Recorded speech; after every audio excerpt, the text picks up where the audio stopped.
Good morning. I'm happy to resume the sessions, the working sessions of the conference for this last panel of the International and European Law section. We have attendees and speakers from abroad in this morning, and I am happy to welcome so far a group of some of our guests from abroad, from universities, from Bratislava, from Szeged, Pécs. So we have a diverse group here. We will start with discussions with Daniela Chain from Comenius University in Bratislava, who will be presenting a paper on the European Union's new pact on migration and asylum, enhancing the legal protection of refugees and asylum seekers, or restoring the old paradigm. This is a very debatable topic and very current in the discussions. So we welcome your presentations. We will have a time limit of 20 minutes, and I will please ask you to be mindful of that. And also to be mindful of the information that we give here on the internal chat. And then we allocate 10 minutes for discussions. You have the floor. Thank you. Good morning to everyone, and thank you for introducing me. And as well, I would like to thank you for the opportunity to present my paper. So now I will upload the presentation. I'll share my screen.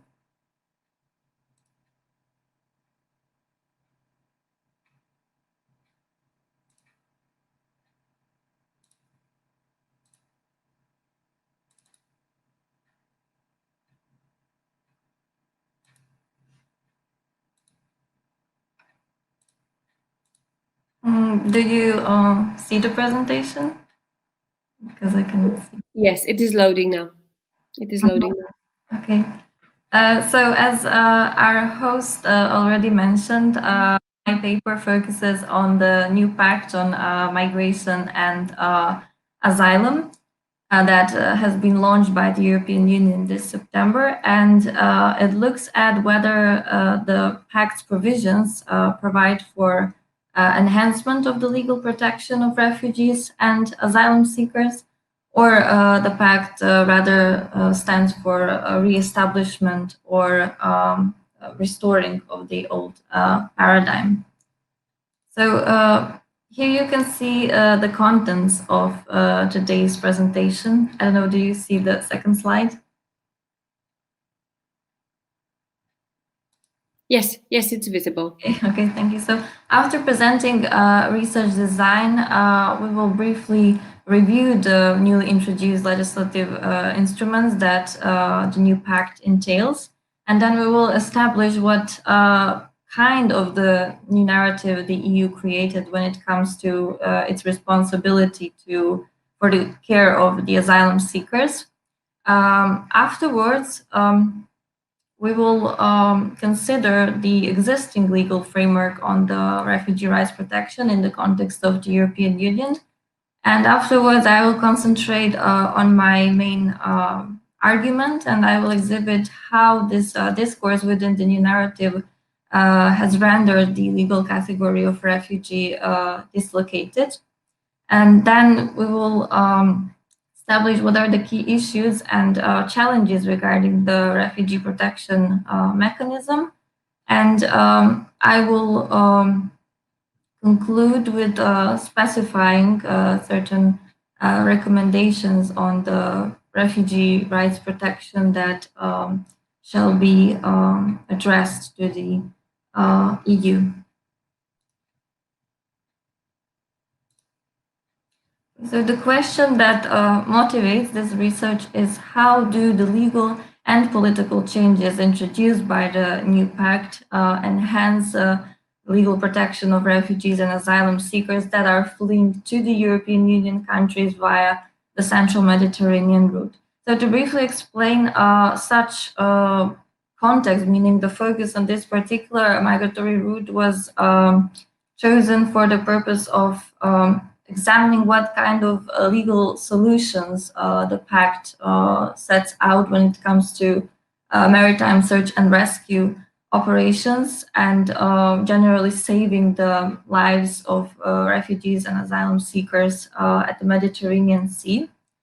Secondly, such focus will allow us to assess one of the key dimensions of the new pact or pillars, which is the EU's aspiration to strengthen its cooperation with third countries on returns and readmissions when it comes to those people who are coming or attempt to come irregularly at EU frontiers. And on that basis, we will actually see whether such approach strengthens or undermines the rights of those who are in need of international protection. So from the theoretical side, I will use critical legal theory, and from the methodological point of view, I will use narrative analysis to examine this legal and political discourse that underpins the new approach.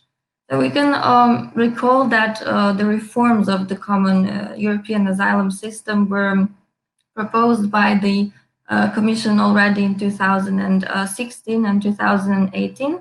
And maybe it is important to say that this new pact has been shaped by these debates, and it will preserve the compromises that are reached on already existing proposals. And namely, we are talking about directives, qualification, reception conditions, and return directives, but also regulations such as EU Asylum Agency regulation and the framework for resettlement.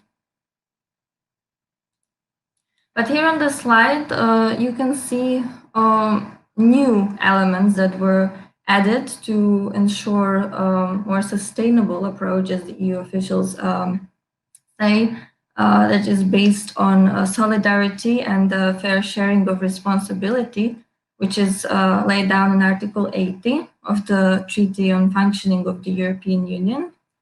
So we can see that the Commission presented a proposal that amends the 2016 proposal on asylum procedures regulation.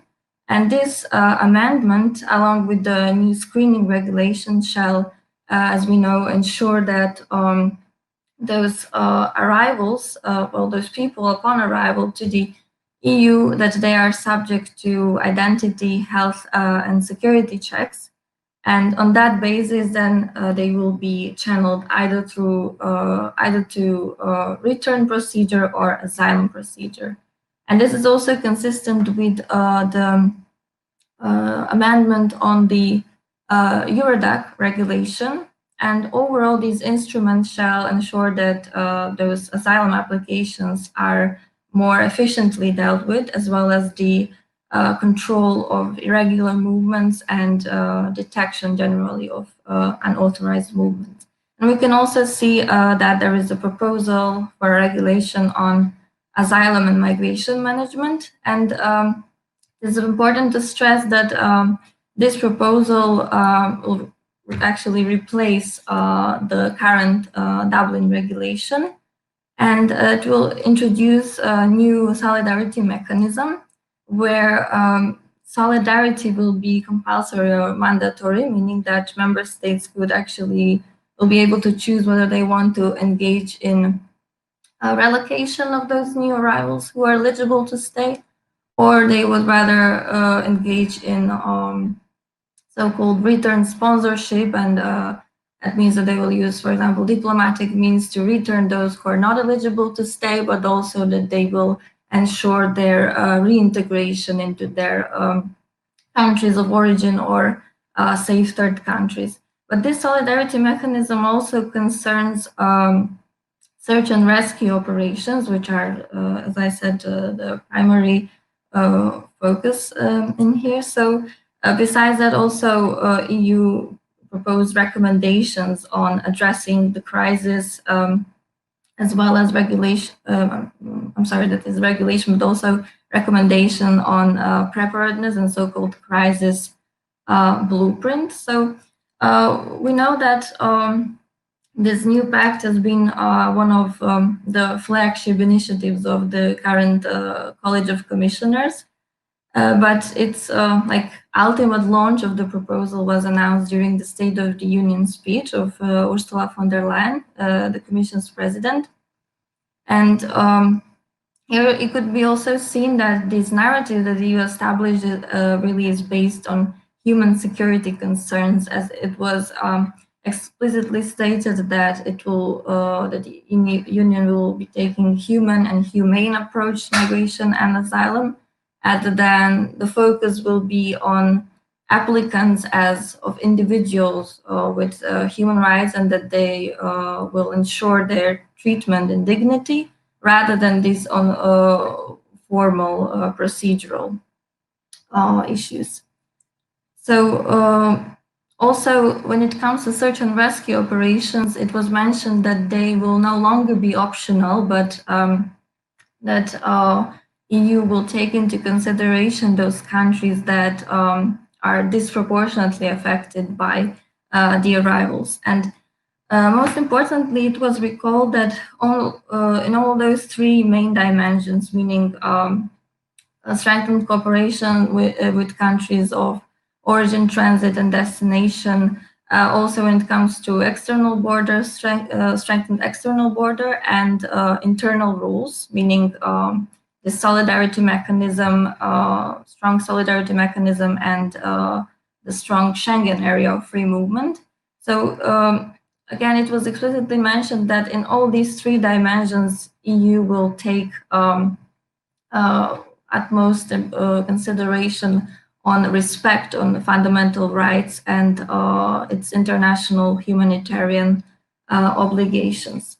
So in this respect, we can actually consider the existing legal framework. So according to Article 78 of the Treaty on Functioning of the European Union, EU asylum law should be designed in full consideration with international regime on refugee rights protection, and namely its 1951 Geneva Convention and its 1967 protocol that relate to the status of refugees.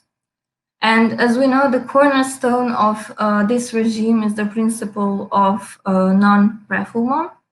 And this is also a principle that is so-called jus cogens norm, meaning that no derogation is allowed according to international law, but also the convention and protocol are now considered customary international law, so states, whether they have acceded or not, they are bound to act in accordance with those instruments. But also these principles are reflected in regional legal framework, such as the European Convention on Human Rights, but also EU instruments, the Charter of Fundamental Rights in its Article 18. So it declares that a right to asylum is a fundamental human right, and that its Article 19 prohibits expulsion and return of persons to the frontiers of state where their life or freedom is threatened. And as we know, after the Lisbon Treaty came into force in 2008, the provisions of the Charter are since then binding both for EU institutions and for member states when they are implementing EU law. And having this on mind, actually, when the analysis of the narrative surrounding this new legislative package has shown some ambiguous provisions when it comes to refugee as a legal category.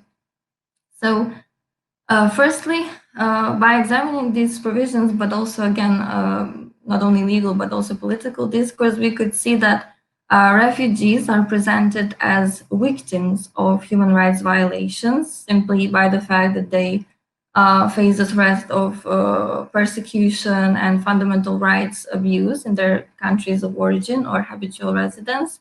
So in this way, EU recognized that it is legally obliged to help those people, and that it actually stands as an area of protection. But in addition, refugees were portrayed as victims of human smugglers and traffickers in human beings. And as was already mentioned, this fight against irregular movements is put at the heart of EU's migration approach, but also at the heart of its cooperation with third countries. And this is problematic for at least two reasons, I will argue. So first, when EU refers to these mixed migratory flows, it mostly refers to them as of irregular. And by that, it fails to acknowledge distinction between those persons who are forcibly and voluntarily displaced. For example, Ylva Johansson, the Commissioner for Home Affairs, she keeps repeating that legal pathways are not for everybody, and that it has to be distinguished between those people who are and who are not eligible to stay. And on this basis, actually, those people who really shall be the beneficiaries of the new asylum system are basically denied access to it. And also this practice actually stands in contravention to the Refugee Convention itself, because Article 31 of the Convention stipulates that actually refugees have a right not to be punished for illegal entry into safe third countries. So also the crafters, legal scholars are pointing to the fact that the crafters of the Refugee Convention itself, that they were aware of the fact that those people who will be fleeing violence, that they will take and resort to this illegal means, and that they shouldn't be punished for that, and that the punishment, if occurs, it then amounts to the violation of non-refoulement principle. So, as I said again, it is these people who shall be really the beneficiaries of such regimes are actually, their access to it is denied.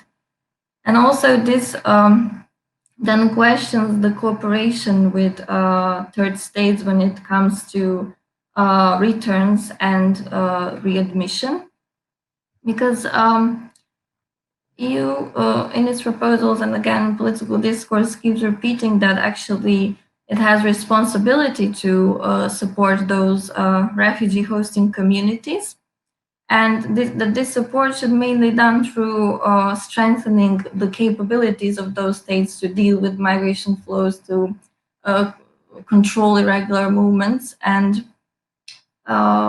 also EU strives to build legal and safe pathways with those third countries. But again, as you can also see in the slide, legal scholars are pointing to the fact that such cooperation between let's say two entities should occur only if two entities have comparable protection standards. So we know that when it comes to Central Mediterranean route, that those North African countries that are transit countries, they lack sometimes appropriate legal mechanisms on asylum, and sometimes they do not possess even the asylum law at all.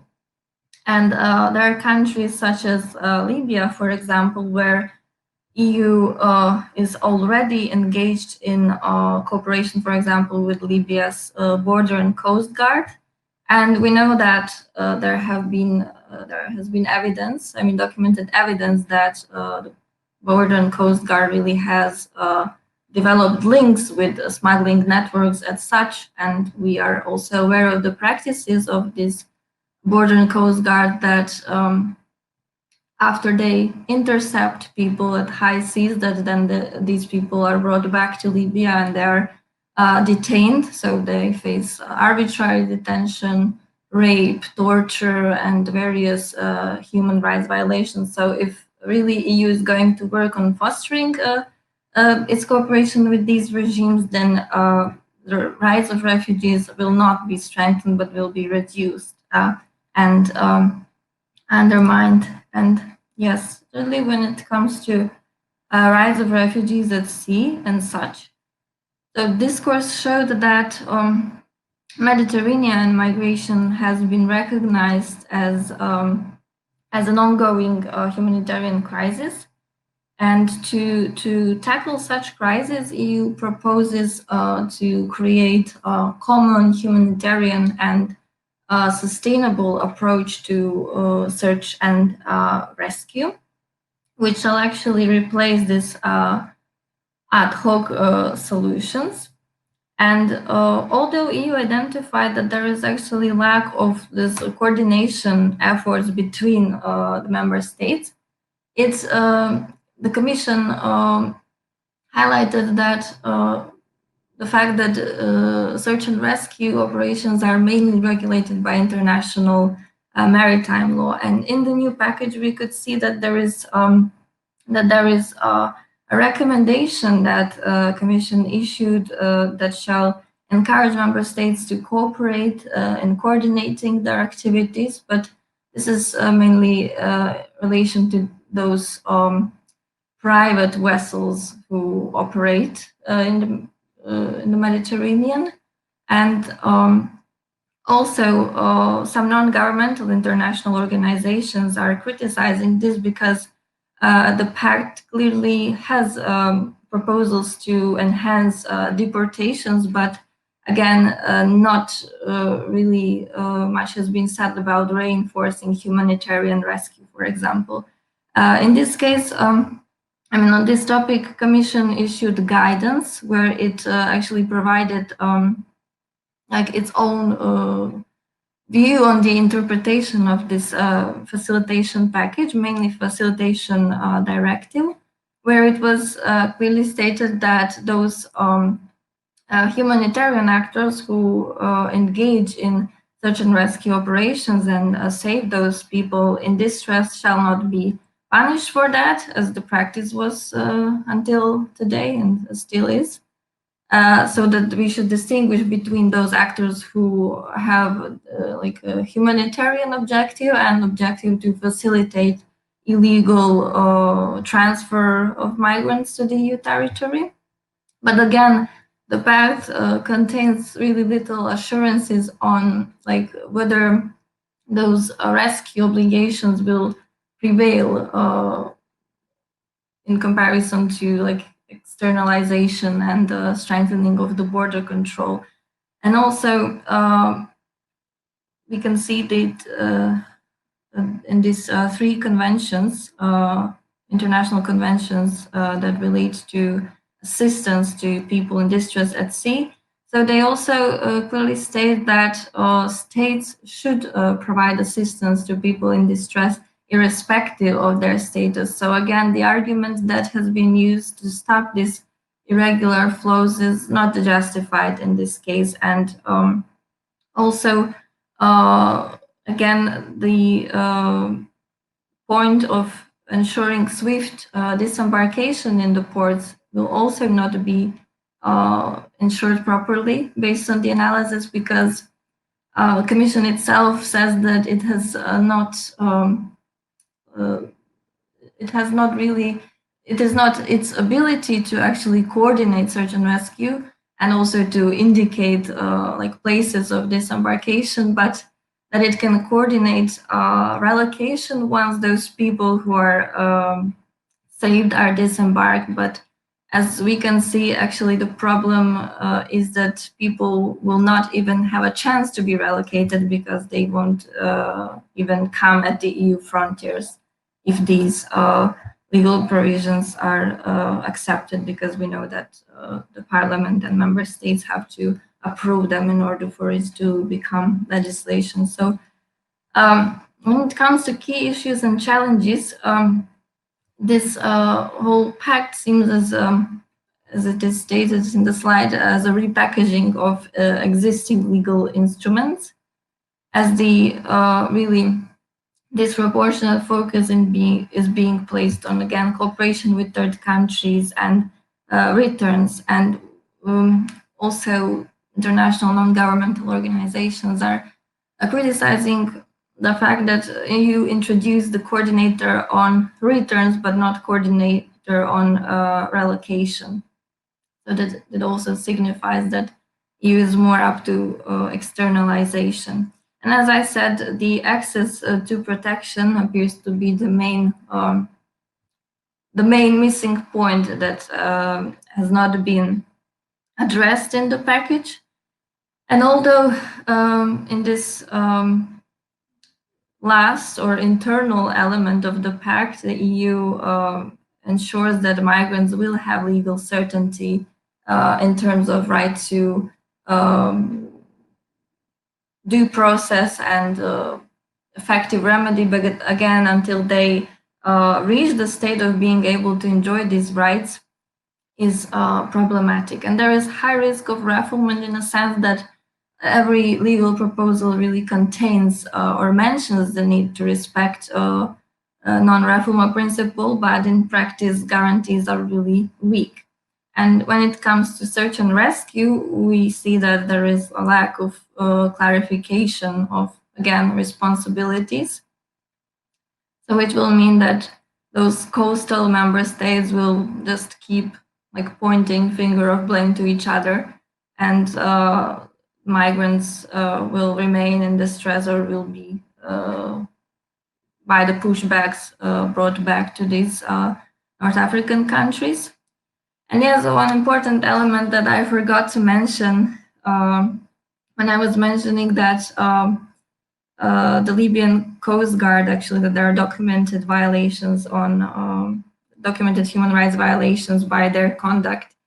I forgot to mention that also EU agency itself, its border and coast agency Frontex, that there is a key issue of how the legal accountability will be ensured when it comes to its violations of human rights that are also documented, meaning that it also engages in pushing back the migrants and not on coordinating the activity for their disembarkation. So this is the last. I apologize for interrupting.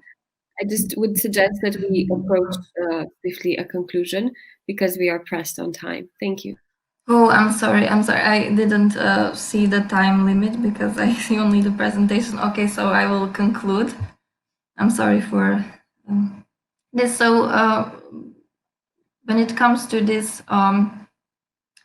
recommendations that imply from the analysis, so EU shall increase its legal pathways, but also take into consideration that refugees are really entitled to international protection, and it shall refrain from engaging in cooperation and making this informal agreements and even formal with non-EU countries where human rights of refugees are clearly not guaranteed by law and by practice. It should also refrain from pushing back migrants to EU coastal states and from transferring these intercepted migrants to non-EU authorities, even if the interception is at the high sea. And EU also shall ensure guarantee that those who are intercepted are given access to EU territory, and then their individual claims shall be examined. And as well, lastly, really Frontex's responsibilities within its own legal framework shall be specified. So, and also mechanisms how it will be held legally accountable. So thank you for your attention, and I'm sorry for the exceeding time limit. Thank you very much. Now, even though we might be a bit pressed on time, I still do not want to have papers without any follow-up discussion. So I will invite now brief questions, if there are, from the other panelists on the topics of this presentation. If not, perhaps I can kickstart a bit the discussion with this. Now, I wanted to ask you, do you think that, because we see a lot of challenges in how states are dealing with migration and with refugees in these current times, and the challenges come a lot from the fact that the movement is different. There are different points at which the existing rules do not seem to be able to respond to the crisis situations that occur. Do you think that the rules as they stand, whether we talk about European rules or public international law ones, are they problematic in themselves in the sense of being exceeded by the actual situations that take place? Or do we have a conceptual problem? Are the legal categories with which perhaps migration law operates, are they sufficient or are they not? So where do you see that the main problem resides in how the current regulatory framework stands now? Mm-hmm. Okay, so well, you mentioned the different nature of migratory flows. So we know that these practices have also been occurring during previous decades, but EU says that starting from 2015 and 2016, these flows started to be migratory. So this is why I wanted to examine like how this irregularity and illegality discourse has been activated to actually legalize and legitimize the EU practices. And yes, I think it is a conceptual problem because clearly these legal categories are sometimes subverted or misused for, for running from this responsibility. And when it comes to legal instruments as such, for example, this international non-governmental organizations and Agency on Refugees and Exiles director points to the fact that maybe this new approach on migration and asylum was not even needed because there is, in their opinion, in the opinion of non-governmental organizations, there is sufficient legislation and appropriate legislation, but the problem is actually the implementation and ensuring implementation. So they see this as not redundant, but that more could be done by trying to somehow incentivize member states to engage in implementing what already exists and not coming up with something new. Thank you. Any other questions that there are from the members of the panel? If not, then thank you very much. Thank you. And I will welcome the next presentation. We have a presentation on obtaining citizenship through investment programs, the case study of Turkey and EU countries, Bulgaria, Malta, and Cyprus, from Bedrettin Gürkan. I hope I pronounced it correctly. Yeah, I apologize if not. From the University of Szeged. Please, you have the floor. Thanks so much. First, dear ladies and gentlemen, good morning. Sorry for my voice, since I'm a bit time difference now. I'm in Köln, Germany at the moment. And if you want, I can start my my PPT quickly. I guess just a moment. I will just ask you to, because with the PowerPoint presentations, there seemed to be an issue with coordinating on time. Please also be mindful of the 20 minutes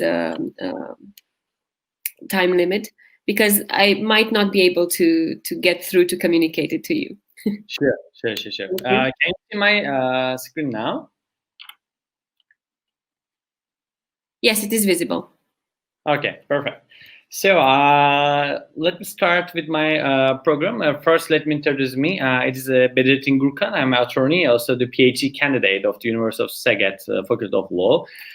In this research, I will discuss about obtaining citizenship through investment programs, the case study of the Turkey, and 3 EU members, which are the Bulgaria, Malta, and Cyprus.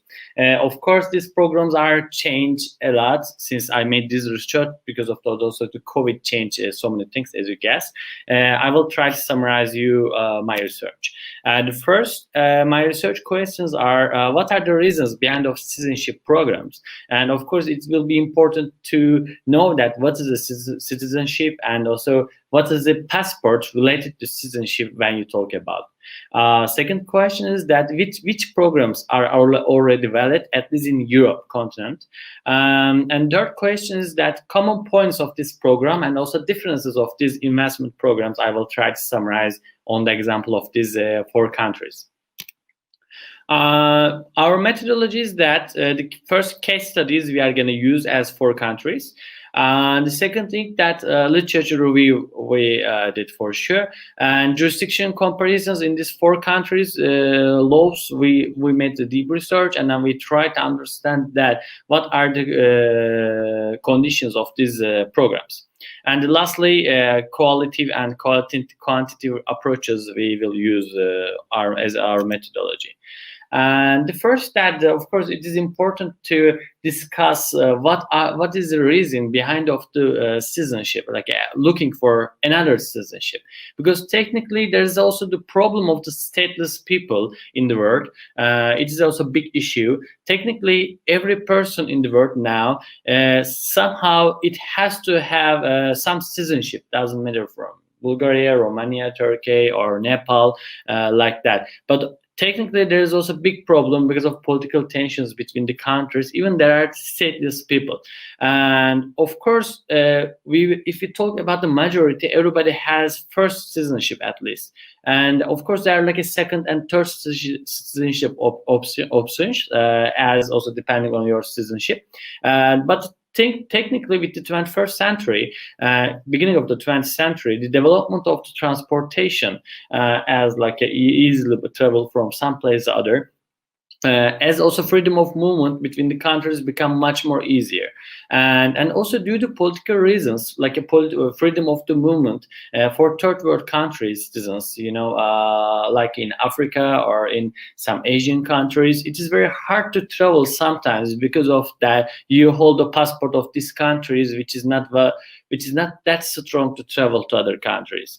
And one other thing that if you are a businessman or if you handle the business, and technically you would like to secure your assets as real estate, investment, your company, your stocks, and technically in some countries, because of the corruption, for example, it will, or strict political system as China, it is not so safe or easy to keep your assets in safe. And is a reason it can be also this, or like even some other reasons might be the reason of the looking for a second citizenship. And also technically also the Western countries, especially in Europe, like European Union members, or like in US, which is always attractive for the third country citizens to get citizenship. And technically, what is the citizenship? It will be nice to look for that. The first citizenship is a concept of rights given to some groups of particular people, mostly share a common history or live a certain territory. It's a kind of very basic explanation of the citizenship. And technically, with citizenship, you get some rights automatically, as voting right about if it is a democracy, for sure, you can vote. The second thing, that you will have right to leave certain territory, which is also an important point. And also, even you will able to pay tax, which is also kind of right for you, because of course nobody would like to pay tax, but technically it is also right able to pay some taxes, and also to getting public service as a benefit of these taxes from your citizenship state. And the getting of the technically getting of the citizenship is mostly based on the birthplace or blood ties with your father or your son, ancestor of you. And technically, it is a kind of main way of getting citizenship. And but of course, in our study, we won't discuss about these blood connections as marriages or something. Our concept is to how possible to obtain second citizenship or third or second passport through the investment. It is a kind of concept last 20 years we were discussing. Of course, when we talk about the citizenship, one of the main point is that the history of the passports, and technically passport is very connected by citizenship. Technically, without having citizenship, getting passport is nearby impossible. In some countries provide this, but technically able to get passport, it means that your national ID. And but also when we talk about the passport, even the movement of the documents, it was not so old. Actually, before First World War, there was no passport at all. There were some travel documents, but there were no standard documents on the international level. And also, by means of the after Paris Conference on Passport and Custom Formalities, organized by League of Nations in 1920, before the Second World War, after First World War, and technically they agreed standards for passports which are not recorded before the First World War. And but of course we were talking about like all nearby 100, not near, like exactly 100 years before. And today passport standard came by Convention on International Civil Aviation in 1944, which is also known Chicago Convention, and it is organized by ICAO, International Civil Aviation Organization. As you see, actually the standardization came by air and aviation industry, because technically aviation industry makes much more easier to travel among the countries which need some standardized passport and documents to able to check their papers. Even actually today we mostly have machine readable passports, which is also another result of this convention. And in this respect, we can start with our research. The first that we will discuss with 4 countries. 3 of them are the EU members, and one of them is not EU member, but the candidate, which is Turkey. Let's start with Bulgaria. Bulgaria is a country which is a member of the European Union since 2007. With Romania, and technically the country is not part of the Schengen zone, but still it is an EU member. And then when you hold Bulgarian citizenship, you will have mostly chance of all EU citizens except Schengen. And technically Bulgaria, Malta and Cyprus are only EU members which operate investor programs. At the moment actually it's very discussable and change, but technically just these 3 countries offer citizenship investment programs. I have to take your attention that citizenship investment programs and residency investment programs are the different issues. For example, in Greece or in Portugal, there are also permanent residency programs while the investment. But if we talk about the citizenship, which is a much far serious issue, just these 3 countries in the EU offers this. And when we look these 3 countries, they have actually one really appear common point, that all these 3 countries are very small countries after comparison with like Germany, France or Spain as a big countries. And also that their economies are mostly depending on the foreign investment, especially Malta and Cyprus, which are the islands, not easy to make business with rest of the continental Europe. Is the reason that this kind of countries also would like to take attraction of the investors from the different countries. Let's have a look for Bulgaria investment program. The first that the Bulgaria has divided their investment program as the other countries as like 2 steps. First, by means of your investment with 1 million Bulgarian leva, which is about €500,000, you can get permanent residency, and then after you get permanent residency, after a while you can apply for citizenship. And of course it is important how to invest this money. Technically you invest this money to the government's paper, like state papers as bonds and treasury bills, and then you have to hold at least for a while, at least 6 months. And I think that Bulgaria, one difference that every nationality is free to apply the program. It is also interesting issue in some countries we will discuss later, not able to be applied by all the countries. Technically they have right, and but for Bulgaria it was not the case. To apply Bulgarian citizenship, technically, if you apply, if you invest about 2 million leva, which is like a more than 1 million euro, then you can apply for you used to apply for Bulgarian citizenship by investment, not what blue tide or not other reasons. And also, which is one of the things is very important, that the power rank of the passports. And technically, every passport has different power ranks, and there's an independent group, also their website passportindex.org. They technically evaluate the passports based on their power. Power means that how many countries you can enter without visa, even without ID, or how long you can stay in these countries. What are the conditions of that? And according to that, they make like a respectively show that power of the passport. And the Bulgaria has a relatively actually strong passport, which is a 10th in the world, which is not bad to get a Bulgarian passport and access to so many countries without visa.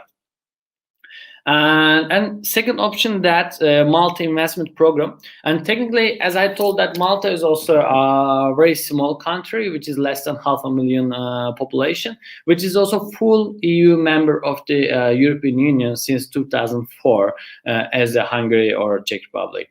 And technically, Malta was always open to investors in the long time, and like trying to pioneer in many sectors. And Malta was offering like a less than 1 million euro, like a 650,000 euro investment, and also some payments to the state, and also some additional payments, as you see from the screen, for your kids or for your other dependent parents. You would get Maltese citizenship without ever having resident in the practice in Malta, which is also important to sentence that so many countries, even let's say you live in Romania for 5 years, you would ask for permanent residence after a while, and later on you can apply for citizenship, like a certain period of time as 10 years. But every time they will ask you that how long did you stay in Romania or Bulgaria or Hungary or Turkey, because technically you will get this citizenship with the connection of your by means of the connection with this country to you, as you will live there very long years. In these programs offer you that you don't have to leave these countries, you just can technically pay and get citizenship. And of course, it's good to see some numbers. For example, since the Malta Individual Investor Program, which is the name of the program,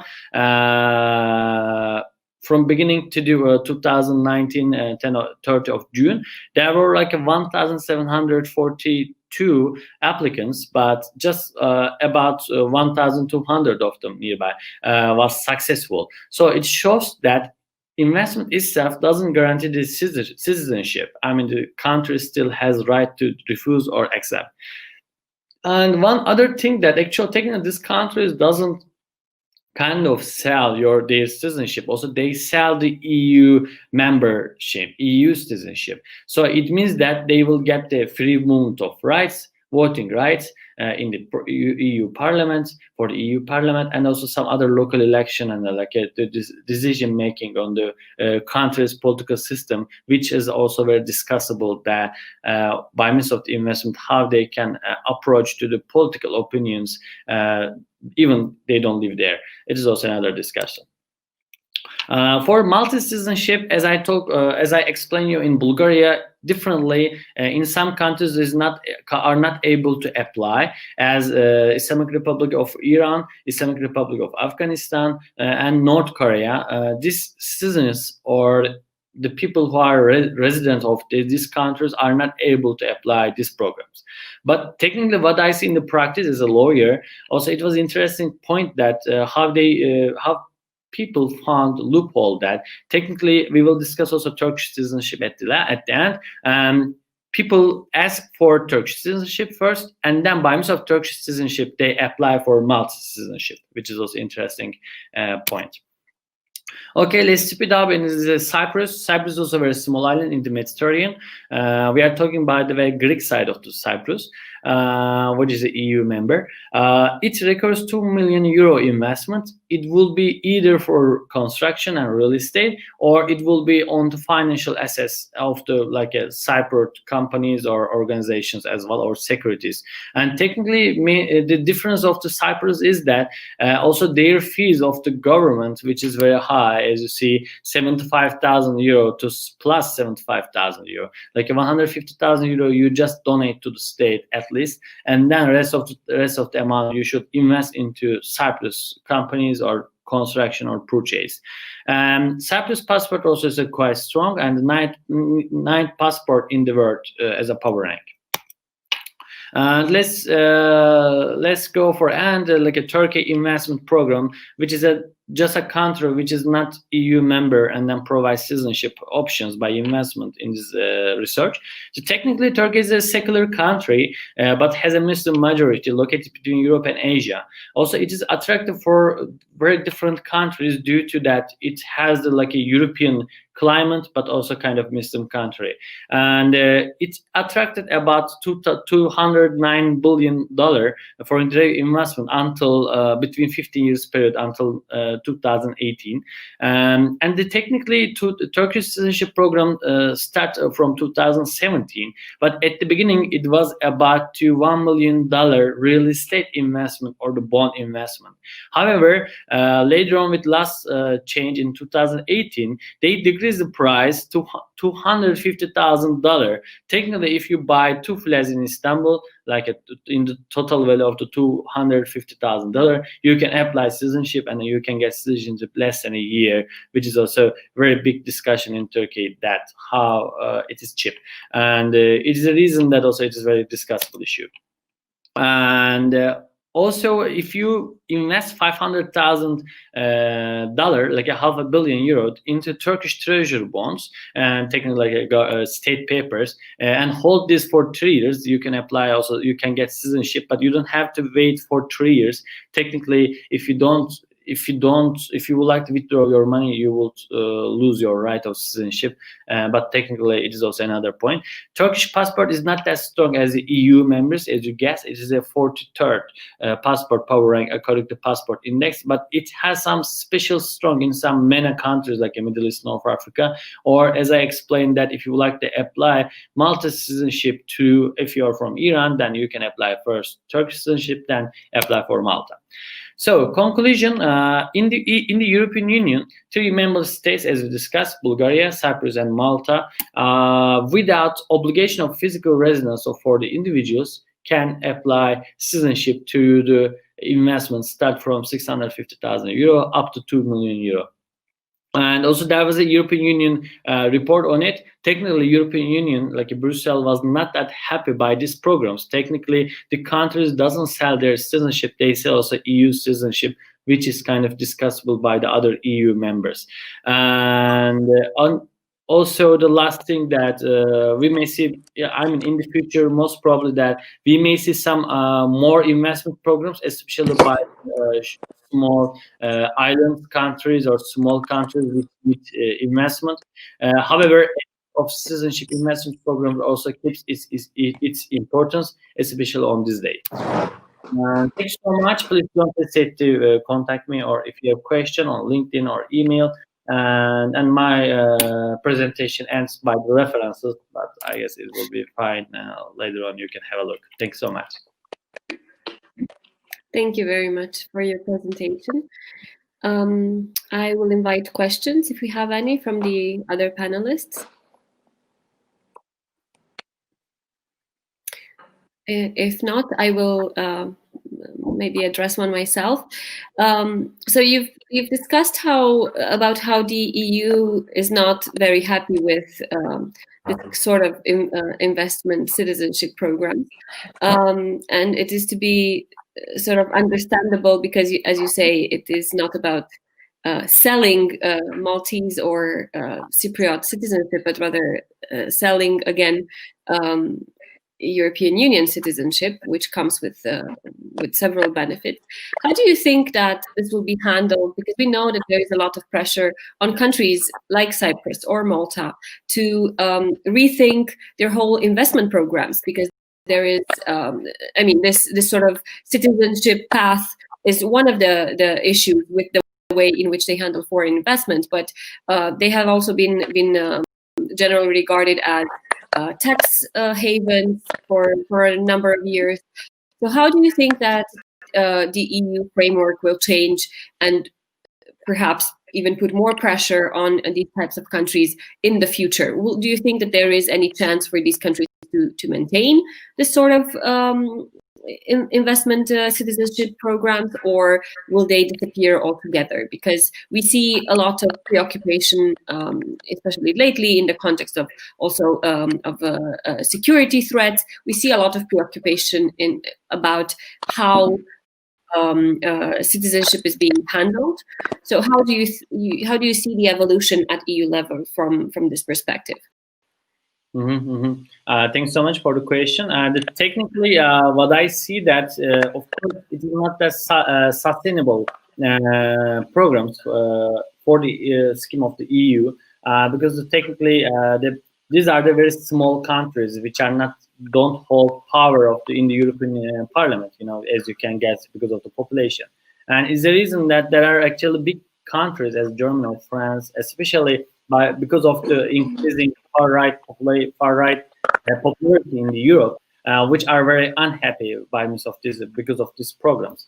But in other side, these small programs defend themselves as that. If you would like to get Germany investment visa, also in the German law, it was said that you had to invest at least 200,000 euros. Now they remove it, but in their law also there was this kind of program, not the programs, but it is like a precondition.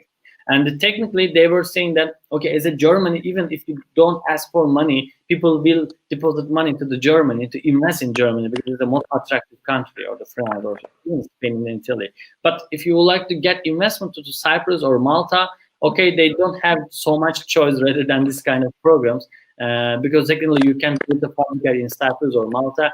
For tourism, okay, you can build hotels, but it's a small island and a small population. Technically, the best case is like using their European Union advantage to sell their let's say investment options. And I guess there will be kind of discussion about that. Actually, Malta, Bulgaria, and Cyprus already discussing to remove to citizenship, especially Bulgaria kind of stopped to get applications in the practice.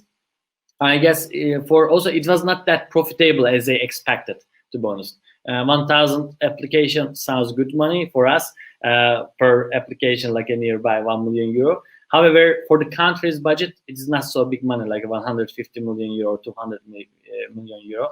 And I guess it won't be sustainable that much, but still it is a kind of good marketing that, look, we are very friendly to the investor, even you can get multi-citizenship without coming, just invest us. I guess it is also marketing side of it, but it won't be so sustainable, I guess. But I think here there's another question. So if there are obviously pressures from the part of the European Union because the other member states are not happy with this type of programs, there is the discussion on the other side that actually these are sovereign states, however small, however I don't know, perhaps not that powerful politically, they can handle citizenship is something that has to be handled at state level as a main component of state sovereignty. So how do you see the interplay between these two? Yeah, actually, it's quite true. Actually, it was the point that why they get these programs at the beginning, because EU is against this since beginning, But actually, as you write, that technically you can defend your sovereign state, and is your parliament is decision of your citizens to make able to this program. But of course, European Union regulations have some strict points regarding to Schengen area. Actually, maybe Bulgaria would be out of it, but technically, for example, Malta is a Schengen country which carries some responsibility. As the example of that, for example, the Hungary for example, stop giving work permit to the if you get the, for example, if you marry with one Hungarian woman, and then if you have apply for, or the guy, let's say a man, and then if you get residency, you don't have right of the work.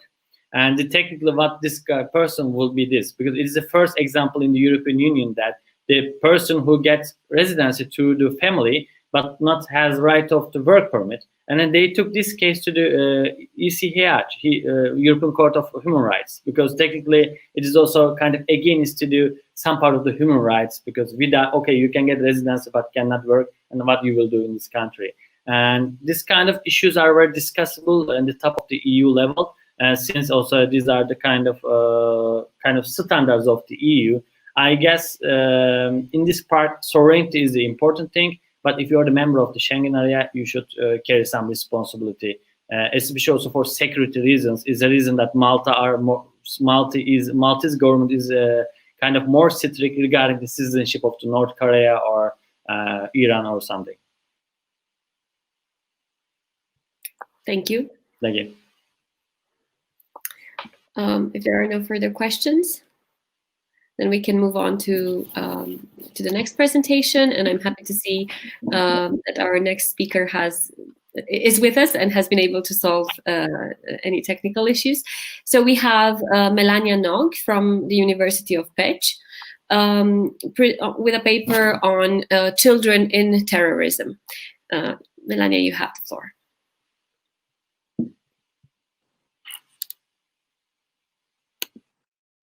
Thank you so much for the possibility. I also would like to introduce myself. I'm Melania Nagy from University of Puteți, and I'm an assistant lecturer at the law faculty in the criminal law department. And I'm also a PhD student, and I would like to finish my thesis in the next year. And my research topic is women terrorists. But for today, I would like to speak about new perpetrators of the terrorism, and that's going to be the children. And my topic is the children in terrorism. I would like to start with an expression. It comes from Nelson Mandela. He emphasizes that society cannot have a sharper reflection than to examine how it treats children. Recently, the world watched in horror as an armed group of young children from Islamic terrorist organization dressed in combat gear marched through the streets of Beirut, chanting their willingness to die for their leader or God. The role of the children in various armed conflicts dates back a long way. In 19th century, children soldiers were members of the Hitler Jugend organization. However, in addition to Germans, British and Americans also used minors for violent actions. Today, the topic is the Islamic State terrorist organizations spare back to life this issue. The highest child mortality rate was reported in Aleppo, where more than 2,000 children died as a result of the attack. There are many examples in history of the role of child soldier. However, until the 1990s, this problem was pushed back into the background, and the changes mostly came into force. Graca Michael of Mozambique, politician, used the study who, at the request of the UN Secretary General, the title was The Effect of Armed Conflict on Children, elaborated on the works. He pointed out that the children and women could be future targets for various extremist movements. Nowadays, several EU member states confirm that the number of citizens of their country, particularly women and children in northeastern Syria, has been a bigger number in camps and numerous prisons. Nowadays, we have to highlight some countries where numerous children are struggle in a terrorist organization. The following are the Afghanistan, Central African Republic, Congo, Iraq, Somalia, Yemen, Nigeria, South Sudan, and Syria. Actually, the Islamic State recognized that potential mere perpetrators could raise suspicions during the terrorist attack, so new assassin had to be selected. This is why it turned primarily to women and after that juveniles. Their innocence and weakness easily diverged the attention of law enforcement authorities. Thanks to this success of terrorist act can be effectively ensured. The forerunner of the Islamic State child recruitment practice is the Ba'athist regime in Iraq, which has actively recruited newcomers into the armed forces.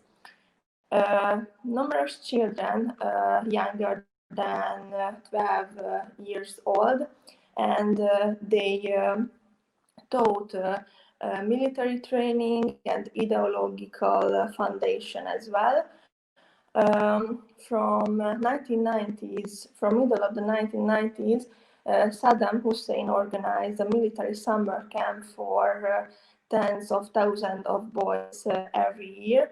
The method derives from this organization and from these people, and it also used in ISIS recruitment.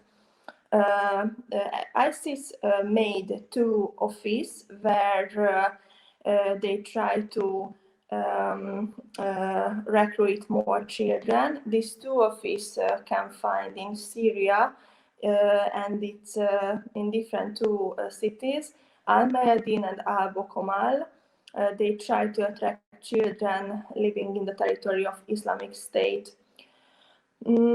According to some authors, the role of the children in the caliphate is the culmination of the phenomenon of child soldier. In October last year, Islamic State recruited more than 1,000 children aged between 9 and 15. The formation of the youth wing of terrorist organization has become a feature, and with ISIS youth referred to Fatiha in Islam, Islamic boys. Mia Bloom and John Horgan distinguish categories among joined minors. Some are children of foreigners involved in the fight or children of separative locals, but the organization also regularly increases the number of children found in the orphanages it controls, and additional minors forcibly taken from parents, and also the wandering children who volunteer for ISIS. The moral judgment of young people is very easy to shape and influence them.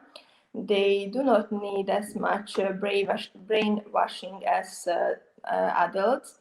Many reasonable behaving people cling to strange and cruel views simply because they have been firmly implanted in their brains early in their lives. The young generation represent the future of the radical swap, so he is very important for the leaders of the early indoctrination and military training, because the future soldier leaders will emerge from them. In schools, the curriculum is almost nothing more than the accurate, precise transmission and understanding of Islamic teaching. The classes are highlighted the religion and the learn process of praying. It's a total daily basis, but was still in place curriculum description of Muhammad life and monotheism as well. They start religious education for them as little children, that the most children do not even understand what it's about. A boy named Muhammad recounted that although he understood the concept of fasting and the importance of prayer, he did not understand the word unbelievers and why we should fight against them. Of course, this is to detriment of learning other necessary information. A student can study classical subjects such as mathematics, social sciences, history, and geography. The school weeks run from Sunday to Thursday, where girls and boys go separately to the classes. Primary school is 5 years old, high school lasts 4 years, and compulsory schooling is strictly adhered to children who not take part in religious education. Children are also present in a physical education classes on daily basis, but this is not the traditional form because they learn to shoot, box, and fight against each other. These factors threaten the healthy physical, moral and emotional development of children, and later it will be able to construct normal ways to contribute to society. In indoctrination starting in the school, increasing in training camps where children between age 10 and 15 taught the Sharia. The training consists of several stages almost identical to the training of adults. The location of training usually takes place in abandoned training camps set away from the place of residence, and it can be also found in Mosul, Aleppo, Raqqa, and so on. Young people need to undergo very intensive physical training to increase their endurance. They are taught the most basic combat tactics as well as the use of weapons. The third part is a psychology influence, what I also mentioned, and the purpose is to break a resentment against violence, to reshape it, and to silence the consciences. Once all three stages have been successfully completed, they have the opportunity to perform the task assigned to them, which could be a suicide bombing or armed service on the front of line on the side of veteran fighter. After the children of the Islamic State finished this training, graduation ceremony was held for them, where the new graduates march in public in full of uniform and arm. Their trainers line up the graduates and start beating them with sticks, symbolizing the unity of strength and discipline. The goal of the ISIS training is strikingly similar to the goal of the infamous Hitler Youth program to create a perfect, loyal, and obedient soldier for the future. And I also would like to show Montgomery's analysis, who made some category in children soldier. There are some groups. He highlighted the main themes of the child soldier. These are the following: spy, suicide bomber, soldier, and executioner. Spy, adolescents are initially trained as a spy. They are asked to pay attention to their family members, friends, and if they find that they are not living or acting in different situations according to the rules of caliphate, they should report to the leaders of the organization. If the little intelligence perform at this stage, they will be taken to other roles with greater responsibility, where they will have to research the enemy. The second group is the soldier. Young boys are trained for tactical purposes from early age when they run on the front in the center of the guards, produce explosive, become a sniper, and control at the checkpoints. They provide protection at the HQ, at the same time learn to kill people crucially and emotionlessly. And the next one is the executioner. It's not uncommon to live in an act of murder. Children are chosen as executors. The task is a privilege and honor among its group members. In some video, Islamic State introduced how these small children kill the enemies. Suicide bombers, also another category. Teenagers, it's a teenager suicide bombers are the special unit among young people. As a least resort, children are employed in for the purpose of, as if they are involved in many suicide bombing. It's a proper supply for the organization. However, children are also variable to the ISIS leader in that they are generally less afraid than adults, and based on past experience, do not overanalyze situations related to suicide bombings. The kids also use the terrorist organization as a live vest, like they defense the member of the terrorist organization, and it's a huge push on the armies because firstly they shoot the cute children if they would like to get the member of the terrorist organization. Minors will be extremely good terrorists because they are not able to assess the narrow gap between life and death, and are completely unaware of the consequences of their action.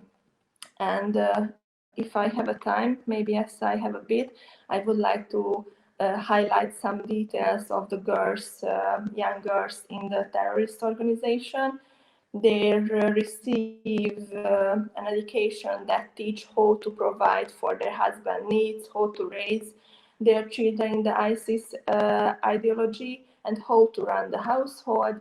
The ideology of the Islamic State, known as the flower and purse of the caliphate, has very specific rules for the girls. They must wear full body clothing, remain hidden, and not leave the houses except just a few special occasions. Girls learn the rules of the dress in accordance with the Islamic standard from an early age. Girls are expected to have certain skills such as sewing and knitting. It is considered legal to marry a girl at the age of 9, but not later than 16 or 17. Strict rules apply to all segments of their lives. In France, in July, a Muslim man killed a woman because she did not wear appropriate clothing, according to attackers' viewer. Similar cases has been reported from Turkey in 2016 because religious authority of Iranian Shiites issued a fatwa in which he banned Iranian women from cycling. She added that need for this is rooted in the fact that woman cycling draws man's attention to herself and therefore destroys public morality, and detailed that cycling is a dangerous activity because it's injure some very hidden part of the woman. It is well known that until recently women could not drive a car in Saudi Arabia. All in all, I just would like to highlight some part of the terrorist organization which are new according to perpetrators, and I would like to also emphasize that we should make a huge attention to prevention, because prevention can be the key how we can stop this organization in with this perpetrator. So thank you so much for your attention. Thank you very much. This is indeed a recount of actually very disturbing practices concerning the education and the upbringing of children. If we have any questions or observations from the other panelists. I do hope that by the end of the panel, we will be able to have a conversation among the panelists themselves as well. But if not, at this time, I will still address one question for Ms. Mock. So do you think that, because you've recounted a bit the ways in which children are being indoctrinated, in which their education and, as I said, upbringing is being controlled and manipulated for the purposes of terrorism. But do you think that there is any sort of tool that maybe international law has, or are there any instruments, legal instruments available to sort of balance this need to prevent terrorism? And of course, we have legal instruments in that direction with the actual protection of the rights of children. Or is law completely unprepared for this? Is public international law unprepared for this?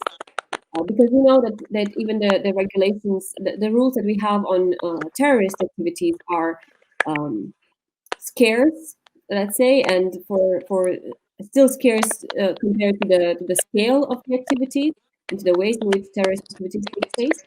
And many times the instruments are pretty weak. The existing instruments are pretty weak. So is there anything that law can do about this, or is it something that just has to be handled politically or culturally? Actually, to my mind, law has failed in this question. I just would like to say that in Hungary, in our criminal code and other countries as well, we cannot do anything suicide bombings. In our country, we haven't got death penalty. How we can resolve some question in connection with suicide bombers, who we can just make some sentence with these perpetrators. It's a lifelong prison. So it, to my mind, law has no real tools for this issue. But in this case, yes, prevention could be the only method or only tool that can be held for us. But it's up to every time of the country's tools, and because it's an international level as well, we should cooperate with these countries, and we have to prevent these situations. Right. So basically, what I am understanding is that if there are any instruments, legal instruments that might prove more effective, then those are rather internal instruments and not international ones. But that generally in law is pretty ineffective in itself. Actually, international level could be only one tools where we can law can be effective. So we have to cooperate to each other to destroy and finish this kind of circlement of terrorist organization.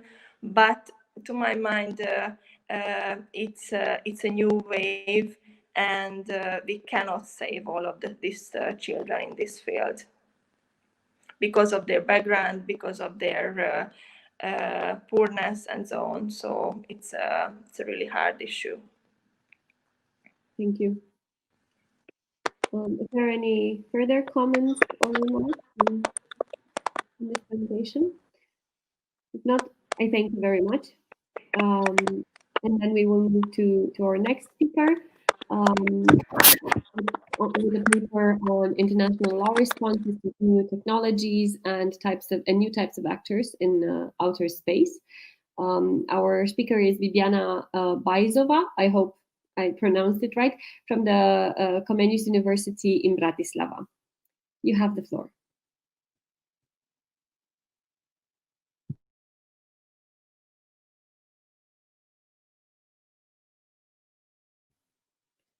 Just that if you can unmute yourself, I think that's all right. Yes, sure. Do you hear me? Or not? Yes, we do hear you, and we also see the presentation. As with the other speakers, I will just ask you to be mindful of the 20 minutes time limit, because it might be difficult to convey it otherwise. Okay, I try to put the presentation on the full screen. I'm not sure whether you see it right. but I will try to start. So with a brief introduction of myself, my name is Bibiana Bajzova. I am actually the internal doctoral student on the Institute of European Studies and International Relations on the Faculty of Social and Economic Sciences of the Comenius University in Bratislava. And my primary focus on my research is mostly the international space law, space policies, and human rights. And my today's topic is the international law response to new technologies, new types of actors, and probably some new challenges in the outer space. So just some brief introduction that I suppose everybody knows, but I will later clarify why am I explaining this to you. So as the subjects of international law, we know that international law primarily focuses on the actions of states. However, it may somehow regulate or coordinate also the actions and activities of other actors, such as international organizations, non-state actors, where also individuals belong, or maybe international non-governmental organization or multinational corporations or companies. This is quite a traditional setting of the international law and its subjects. Well, but as you may have noticed, we are going to speak about a completely different environment, such as the outer space. Well, the outer space is quite specific environment, not only thanks to its distance, but also thanks to its governing regime. It's quite state-centric environment, and well, we can have together we can have a look at the system or the evolution of the space law. We'll come back also to the situation why the space law is so state-centric. It is also anchored in the treaties. As you can see, this is the UN system of the space treaties. There are 5 of them. The main one is the Treaty on Principles governing the activities of states in the exploration and exploitation of the outer space. We call this treaty the Outer Space Treaty, and it mostly covers all activities. However, its character is not of the regulatory character. It is just setting the basic guiding principles of the activities in outer space, as it is in the name.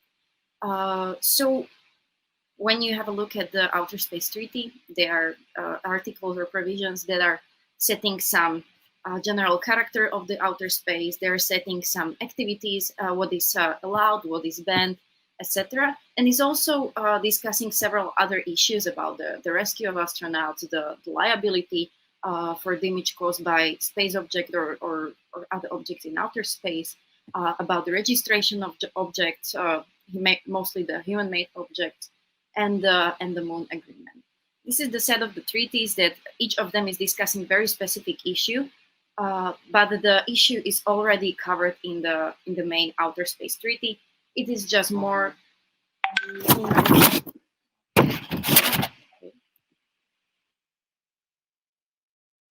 I'm sorry. Do you see all the slides or just the first one?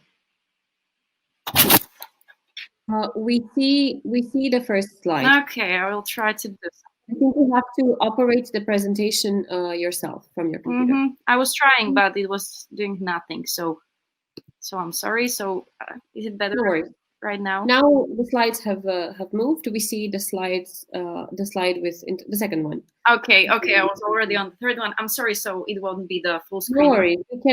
We can resume from the slide where you were because the information was passed verbally anyway. Okay. So I was already presenting the treaties.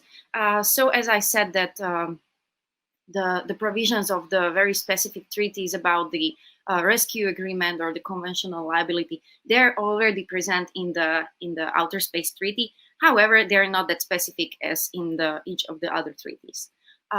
One of the main issues with the UN treaty system is that there is a decreasing tendency regarding the popularity or accepting of the new treaties. When we have a look at the number of ratification of these treaties, the first one, the Outer Space Treaty, comes with 109 ratification, but the very last, the Moon Agreement, has only 18 ratifications. So we can maybe observe the phenomenon, which is that as each of the treaties somehow limits the actions of the states, they are not very willing to accept them. Why am I speaking mostly about the states? As I said, the outer space is very state-centric environment. It's mainly because that in the Outer Space Treaty, in Article 6, is written that states are the states bear main responsibility for the actions of governmental agencies or non-governmental entities, and they are responsible also for the conformity of the actions with the provisions of the treaty. This is the one step. So whenever some private actor or non-state entity wants to enter wants to conduct some activities in the outer space, the state is still responsible for its action, for the damages, or so international responsibility and liability is on the side of the state. However, in this provision, or in this article, there is also provision which says that also the activities of the international organizations should be in compliance with the treaty, and the responsibility is both on the side of the international organization as well as on the states who are members or who are participating in such organization. It means that when new actors want to enter the regime of outer space, they have to come through a process of registering in the state who bears the responsibility for their next actions. This environment of outer space is quite specific also for another reason, which is that it is called the global common. Along, for example, with the high seas, atmosphere, or both polar regions, it's the area or natural resources, so it may be the territory or the actual resources that are beyond the possession of state as well as non-state entities, and it should have some kind of shared character, so it may be shared by the international community. And most of the provisions in the space treaties are based on the principle of global common. As I already said, the global commons are governed, or specifically the global common of outer space is governed primarily by states, is very state-centric, but similar to the principle of conferral in the European Union law, there exists in outer space also some kind of reference of competencies over the global common from states to other actors. Usually the other actors are the international organizations, but it may be also the other entities. The perfect theory to suit to this kind of environment is the principal agent theory, where we can maybe follow how these competencies or responsibilities, powers, are delegated in the outer space. What are the actual competencies of international organizations, private actors, maybe some multinational companies, because each of them has different role, and we'll speak about it later. However, it's quite important that these new types of actors are, in last decades, very involved in the outer space activities. The contribution of these new types of actors are possible in two ways. The first one is the cooperative contribution, which means that the contribution of these private actors or non-state entities is mostly coordinated with the state's agencies, primarily the space agencies. So each step of the contribution is discussed, and we can say that these private actors are not independent regarding their actions. They are very much dependent on the approval or agreement with the state. However, we have another type of contribution, which is the independent contribution, where states are conducting activities in outer space based on their own idea. They don't have to somehow comply with the idea of the state. However, they still need to be registered in the appropriate state. Therefore, the state is still responsible for their activities. So why is it so lucrative for both of them, for the states as well as the new types of actors, to be involved in the outer space activities. It is from the state's perspective, or what are the state's incentive, is that when you involve some private actor, so company who has maybe a really huge budget and may help you to make some technological or scientific progress. The main idea why they do it is because they quite reduce the risk of the outer space mission. It is true that states still bear responsibility for the actions of these actors, but still the whole process of development or some evolution of concrete space mission is on the new type of actor, so maybe non-state entity, private actor, etc. And the other thing, as I said already, they have huge budgets, so the cost reduction is also another very important factor why states want to cooperate with the new types of actors. And from the side of the new non-state entities, it's basically the opportunity that you get into some circle of outer space activities, and of course, profit. So they gain quite a lot of money by cooperating with states on space missions. As I said, there are also the new types of challenges, and now we can have a look at them that are quite questioning the current system of international space law, and they are mainly thanks to the technological, scientific, or societal development. So, for example, the security issues, when nowadays we really have to pay attention to the data protection or protection of civilians and access to information from satellites, because as you may know, there is kind of imbalance between the private or the personal rights and community rights.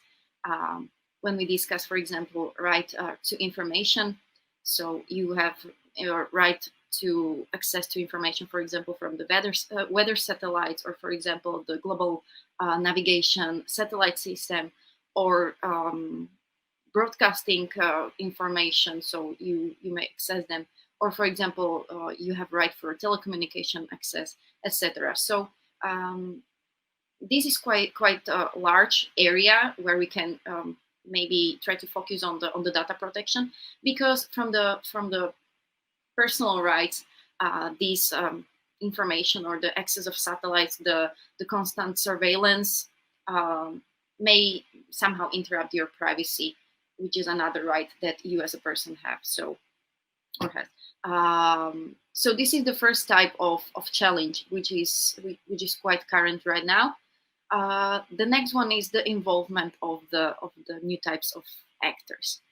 This new ecosystem is called New Space, and actually it explains the involvement of private actors through substituting the state activities. For example, United Nations on its Unispace conference, the majority of the stakeholders were actually the private actors or non-state entities who wanted to substitute or somehow cooperate with the United Nations on the global problems such as the space debris elimination, or research or creation of new spacecrafts, etc. This is quite complicated because also for example, the space debris elimination creates the new potential challenge. Because we have to create the new types of technologies for this elimination, and it's called the space debris elimination technologies are usually the exotic space weapons, which are, for example, lasers or beamers. And when you have such a technology, then you are able to, for example, attack the space assets of other actors. When we are speaking about the other assets or space assets of other actors, there is also possibility of usage of the ASAT technologies, which are the anti-satellite technologies. And we may have witnessed it, for example, when China destroyed their own satellite, Fengyun 1C. It was the weather satellite. It was now functioning, and they decided to destroy it well, it created just another huge amount of the space debris. So we can question whether it was a good decision or not. And another type of the technology that may bring another challenges are the dual usage satellites, which means that one satellite is used for the civilian purposes as well as military purposes. This new technology creates the huge field where we can speak about how to tackle them and what should be the response of international community, maybe also through international law. And the next one is the global common. We can ask ourselves whether the global common, as it should be for the benefit of all humankind, as it should be the province of mankind, whether is it still used by all of us, whether it's for benefit of all states, and whether by the involvement of new types of actors, we cannot observe the possible overuse of the resources as it is present in the tragedy of commons, because well, many resources are exhaustible in outer space. And one long-term challenge is the enforcement mechanism in outer space, because as you may know, we don't have space police or somebody who would pay attention to complying with the treaty. Therefore, states and other actors may act as they want because there is no sanction mechanism or something like that. To continue, we may ask ourselves what approach we should take or what should prevail, because definitely we can agree that the outer space is not reflecting all the issues that are going on right now in outer space, and whether there happens some kind of fundamental change of circumstances in the outer space that may crucially jeopardize the existence of the treaty. As we were speaking, the really one change that happened in the last decade is involvement of the private actors. Then the active military usage, which is because we have two types: passive military purposes and active military usage. Active military usage means that you're actually placing the weapons in the outer space that you want to use for your benefit to gain some kind of advantage. As we have may see in the last 4 years, for example, the I cannot say whether it's still former U.S. president or current U.S. president created the sixth branch of the U.S. military, which is called the Space Force, to gain some kind of hegemony or some kind of dominance in the outer space. That is definitely the change of circumstances, because we are kind of shifting from the cooperation to the promotion of national interests. Next, the involvement of individuals, for example, through space tourism. It's definitely the change, because we need to also focus on the safety of these individuals. And the next one may be also the technological and scientific development that happened in the last decades. So the question is still, is it fundamental change, or are any of these that crucial that may jeopardize the treaty? Well, we have to discuss it. Each of us has to come to its own or her own conclusion. But the next approach is definitely the favor contractus, which is the maintenance of the treaty rather than terminate it. Again, we can focus on the term termination, because there are not many actors in outer space activities that would agree with termination. Mostly they just want to change the current regime and to make it, or to reflect the current issues. So is the paradigm new actors, new space, new system relevant? Is it still is it possible? As I have said, the number of ratification has decreasing tendencies, which means when we create the new legal regime for the outer space, it may be the possible failure. It is mainly because the new legislation is highly dependent on the states and the political will. Again, the explanation is the outer space is a very state-centric environment, and international organizations or non-state entities have very little autonomy and competence in terms of creation of new legislation. Similarly, amending the current legislation, it's still dependent very much on states and their political will. And the last possibility for new creation or amending the system is through the General Assembly resolutions. Okay, now we can see there is some kind of autonomy in terms of international organization or creating or changing the system. But when we look at the resolutions about the outer space, by each decade, they're less and less effective than they were earlier. For example, when the resolution created the Committee for Peaceful Purposes or Peaceful Usage of Outer Space. So as well, I would not be very keen to claim that the General Assembly resolutions are the way for the outer space. To conclude, we said the legal system is highly dependent on the actors that are responsible for all the actions, which means the states involved in outer space activities. Basically it means that everything that happens in outer space has to be agreed by the spacefaring nations. We are shifting from the cooperative regime to really promoting the national interest. We are placing the weapons that are allowed or that are not banned by the Outer Space Treaty, because there is said only the weapons of mass destruction or nuclear weapons.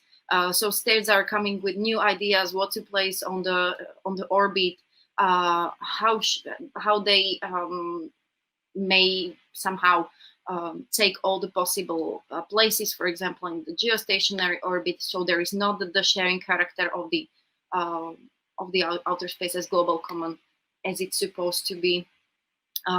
We are nowadays tackling many other issues. These new types of actors or using the new types of technologies brought shift in the or change in whole paradigm, because by this contribution of these actors or cooperation with these actors, state decided to really promote their national interest and maybe gain some advantage from these new types of actors, as the states are still responsible for them. And the cooperation on international level somehow stuck. And the last point is that there is still ongoing politicization of outer space that is nowadays somehow neglecting the global common principle, which should be beneficial for all mankind, as we are somehow returning to possible new type of space race. That would be all from me, and I thank you very much for your attention. Thank you very much. Thank you for this very interesting presentation. Again, I am inviting comments and questions and observations from the other panelists first. If there are none, then I would have. Sorry. I'm just saying that each of our topics is very different. I'm sure that all of us don't have the question or are not the experts. It is true that the topics. Yes, it is true that the topics are diverse, but I would say that there's a common thread, perhaps in international law rules that may be uniting them all, and that's actually one of the points on which I wanted to ask you a question, because so you said you talked about the challenges that these new changes, these new technological changes are bringing, and about the existing regulatory framework. Do you think that this might be an area where we might see international law in the future move faster than we know it normally to move? Because we know that there's a limited number of treaties. There's a limited number of customary rules of international law, and we know that generally public international law is a slow-moving beast, so to say. So it takes time to form new rules. It takes time to create new treaties because the political decision process is so lengthy. And then, of course, here we see an example of how different interests can collide. And for the other part, customary international rules by themselves and by their very nature generally take a longer time to take shape. So do you see that outer space and the regulation of outer space can be an area where we might see in the future, because states will be pressed to adopt rules, we might see a faster regulatory framework taking shape? Or, and perhaps here I'll stop and I'll ask you to respond to this, and then I might have a follow-up question. Okay, so I will just give some brief answer. I just hope that maybe we'll witness some kind of change in the political leadership in the most important spacefaring nations that maybe may take the leading role in creation of something new, that they will push it maybe somewhere, that we will find a new regulatory mechanism for the outer space. However, I also focus on the human rights in the outer space, whether they are somehow present in the current regulations, or how is it that, for example, when we look at the drafting process of the Outer Space Treaty, which was between 1957 and 67, it was also times when the International Covenant of Civil and Political Rights was drafted, or also the social, cultural, and okay, so both covenants were drafted during these times. And still we don't see the reflection of human rights in the Outer Space Treaty, or the rights that should be secured in outer space in any of these covenants. So we have, for example, some kind of new generation of human rights, of maybe sharing or communal character. So everybody of us should have the possibility to benefit from the outer space, so have some kind of human security that is provided by the space technologies, etc. So I hope that, or I think that maybe this could be the way how we can maybe moving more forward in the outer space law. Similarly, I think that maybe this influence of digitalization or whole concept of cybersecurity may push us somewhere where we may create something maybe not new, not completely new, but at least when we will consider the cybersecurity, we will, for example, involve also the outer space technologies and assets. So I don't think so that it will be created something new just for outer space, but the involvement of outer space in other areas may be the way. I don't hear you because you have your microphone. Yeah. Sorry. So you're basically suggesting that we should integrate elements of outer space regulation, so to say, in pre-existing instruments, and not the other way around, not to dedicate. And a follow-up question to this, because you've spoken about outer space as the global common, and perhaps maybe an analogy in respect of the regime of the global common would be to think about a comparison with Antarctica, for instance. Is it really comparable? Because we see that for the purposes of international law and for the purposes of how it is being used,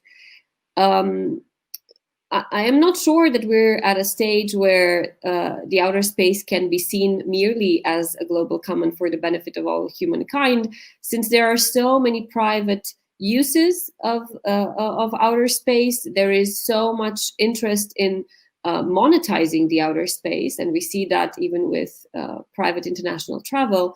But not just that, we see how much of a strategic and political importance and military importance it has. So can we still look at outer space as the global common in the way in which we understand this notion normally under international law? Yes, I completely agree with you. Therefore, I consider the global common, or the notion of global common, as one of the challenges of nowadays using of the outer space, because we definitely do not perform as we would consider the outer space as global common. Similarly, I really agree with the tragedy of commons. So maybe with time, or commercialization of outer space, we will come to huge overuse of the resources in outer space. But to answer your question, whether it is comparable with Antarctica, for example, there is long-term consensus on the thing that outer space should take some inspiration from the governing of Antarctica. However, it's quite different because in Antarctica, their states were able to come to an agreement that they would somehow share mainly the responsibility over the governing of Antarctica, of not using it for non-beneficial purposes, for some military purposes, etc. And we have, there was one case where states wanted to somehow they wanted to benefit and somehow appropriate part of the geostationary orbit. It's called the Bogota Declaration, where the equatorial states decided that they think the area above their airspace should still belong to them, and therefore they're able to appropriate some part of the geostationary orbit. Its place around the Earth, that the gravitational force of the Earth still functioning, so it can somehow move the satellites that are on the orbit, and they are quite lucrative places because, as we may consider, these places on the geostationary orbit are quite exhaustible. There are just some of these spots, and their claim was denied. So I consider they just wanted to create some kind of regime where each state would be appropriating some specific part of the outer space on which they can somehow cooperate or create some beneficial environment. Each state would be responsible, for example, for the space debris elimination in this specific area. But outer space is unstable, so we cannot claim specific part because the other day it may be completely different. So I don't think so that this is the solution. And the other reason is also because the leading spacefaring nations are still appropriating more and more and are pushing really fast forward, which, as in many other areas, is putting the small states or states that don't have capabilities for the outer space activities into huge disadvantage. So I don't think so. This is the possible solution for the outer space. I think Thank you very much. Hope I answered all your questions. Thank you. Yes, no, you did. You touched upon a lot of details. It was a very interesting presentation. Thank you very much. Very informative. All right. If you have no other observations or even curiosities, because this is an exotic topic, so we could even discuss from this perspective. If there are no other interventions, no, then I will thank you, Bibiana, for the presentation again, and we will move on to our last speaker for today, Balázs Gotti. I hope I pronounced it right, from the University of Pécs, on discussing on some major economic and legal aspects of digitalization. So we stay in the field of newer and changing technologies with digitalization and its economic and legal aspects. Balázs, you have the floor. I will just ask you to unmute yourself. Your microphone is still on mute.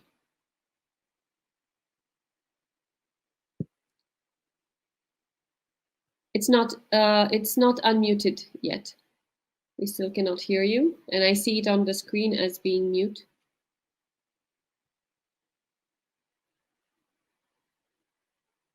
There's an unmute button at the end, at the bottom of the screen. Can you now all see me and hear me? Okay, yes. Fine. Thank you. And also my screen is, I will share my screen now. All right. Okay. Sorry, just a moment.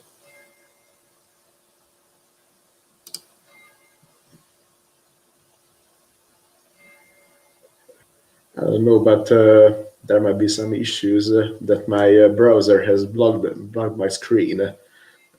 Just a moment, please. Yes, no worries. In the meantime, I will just briefly let you know that you have 20 minutes for your presentation.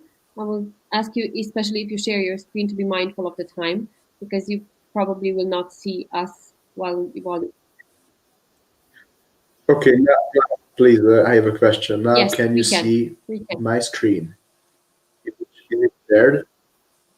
Some major economic and legal Yes, aspects we of see it, digitalization. but Can we you see the Also, you can Sorry? see my camera. we can see your Both of camera you. as well, but now your Okay. screen, your presentation is not started. Yes, it is still not started. Welcome, everyone. First of all, I would like to introduce myself. My name is Balázs Gáti, and I am a PhD student at the Faculty of Law, University of Pécs, at the Penal Execution, at the Criminology and Penal Execution Law Department. Can I just interrupt you for a And, second?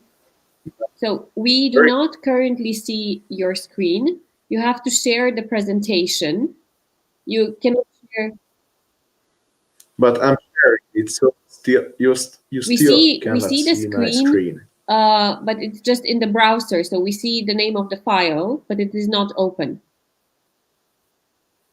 We see your Windows browser. Only We see the only Windows Opera. browser. We don't see the open presentation. We see the file, the PowerPoint presentation, but we don't see the presentation itself. So you have to open the presentation. Yes. I'm sharing my screen. Okay, Yes. so you can see my Yes, but you browser, have to StreamYard. open the presentation.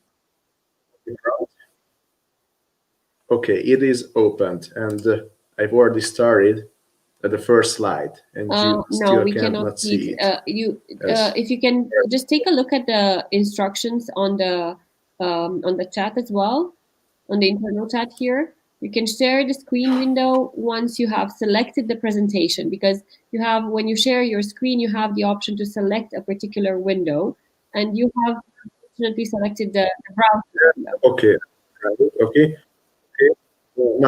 Now I have stopped sharing my screen. My presentation is selected, and now I select the share screen option. Okay, I can see the tips for screen sharing.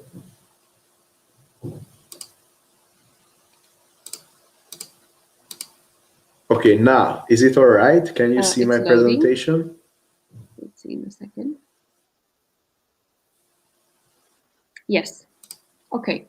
So now we see the presentation. This is fine. You can roll through the slides yourself. Okay. So you see the presentation and also see the camera, both. Now it's all fine. Right?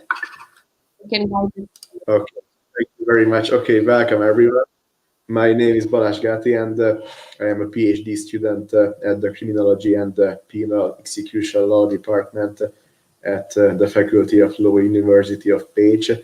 And this presentation aims to provide insight into the concept of digital economy, into some of the major legal and economic aspects of digitalization, in particular to the privacy-related issues. So what is digital economy? It is a concept. This concept refers to an economy in which digital computing technologies are used in economic activities or conducting business through markets based on the internet and the World Wide Web. The concept of Thomas Meisenberg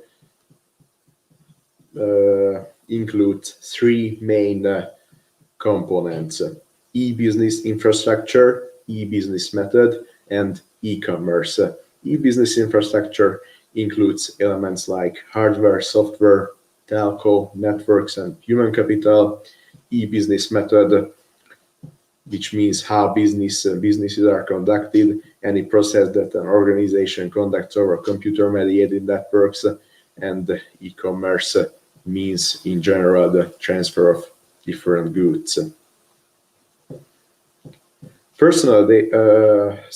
Increasingly, digital economy is intertwined with the traditional economy, making a clear delineation harder because it results from billions of everyday connections online among people, businesses, data, and processes. So since the mid-1990s, the digital economy has been evolving in three phases.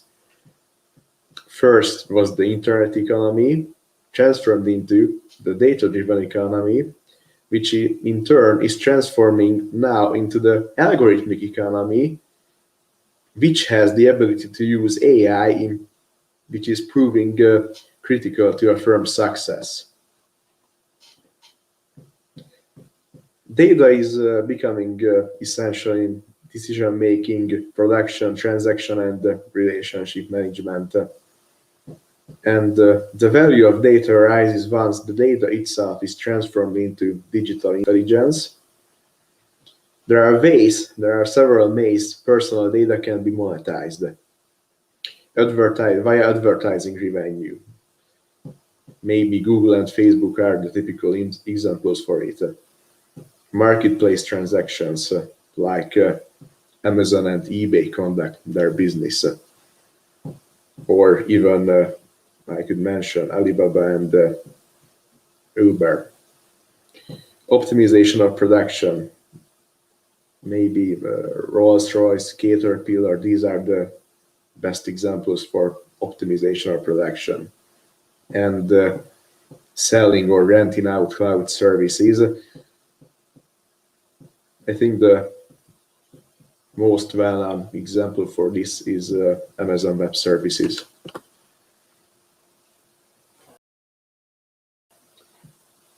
Despite its multiple benefits, the digital age also poses challenges to privacy and data protection, as huge amounts of personal data, of personal information, are being collected and processed in increasingly complex and opaque ways. Technological process has led to the development of massive data sets that can be easily cross-checked and further analyzed to look for patterns or for the adoption of decisions based on algorithms, which can provide unprecedented insight into human behavior and private life.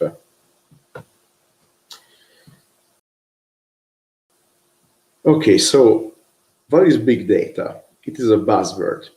It may refer to several concepts, depending on the context. But it most commonly encompasses the growing technological ability to collect, process, and extract, and even predictive knowledge from great volume, velocity, and variety of data. And what is AI? AI, the term, refers to the intelligence of machines acting as intelligent agents, because an intelligent agent, certain devices can, with the support probably of a software, perceive their environment and take actions according to algorithms. Big data has developed a new field of business in which new services may emerge for businesses and consumers alike.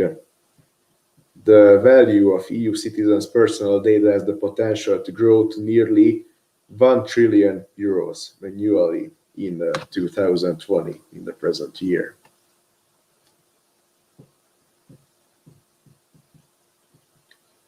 And of course, the digital economy relies on the collection of personal data. Due to its ability to bridge the information asymmetry between supply and demand, data now has a more significant economic value. And when platforms compile personal data, they gather preferences and interests which allow companies to exert targeted action on the consumer through advertising. And algorithms also classify, reference, and prioritize the preferences of individuals in order to better predict their behavior. In 2011, the Boston Consulting Group estimated that personal data collected in Europe was worth 315 billion euros.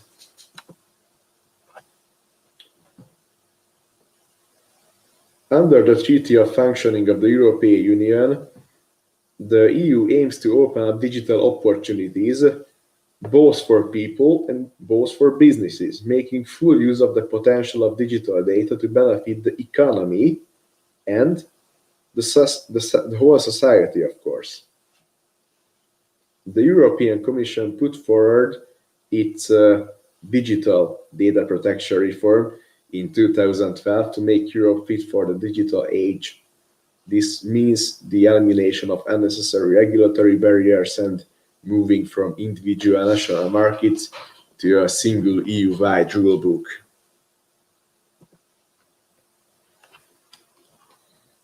This digital single market would enable consumers and businesses to benefit fully from the opportunities offered by the internet and digital technologies.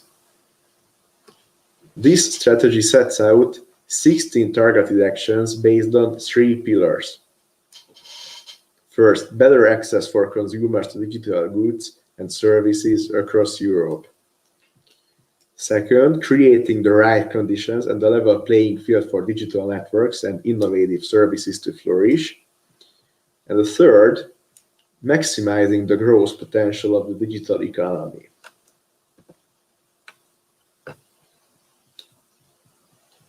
Digital Economy and Society Index.